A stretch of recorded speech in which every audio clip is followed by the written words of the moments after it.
Hi friends, நான் இன்றைக்கி பருப்பு குழம்பு தான் வைக்க போகிறேன். அதுக்கு தேவையான பருப்பை கழுவி சுத்தம் பண்ணி எடுத்து வச்சுருக்கிறேன். அப்புறம் தக்காளி, வெங்காயம் இதெல்லாமே நறுக்கி வச்சுருக்கிறேன். இது எல்லாத்தையும் ஒரு குக்கர் எடுத்து குக்கரில் கழுவி வச்ச பருப்பை போட்டு பருப்பில் தக்காளி, வெங்காயம் இதெல்லாமே போட்டு 4-5 விசில் வச்சு நல்லா வேக வச்சு எடுத்து வச்சுருக்கிறேன்.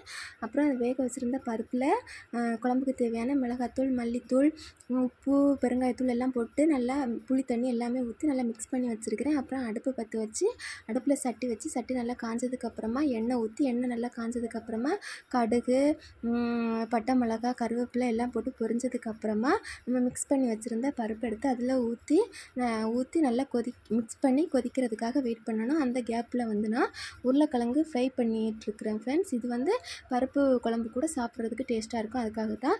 அப்புறம் நல்லா பருப்பு குழம்பு நல்லா கொதி வந்ததுக்கப்புறமா ஆஃப் பண்ணிட்டோன்னா நம்ம சுவையான பருப்பு குழம்பு ரெடி ஆகிடுச்சு.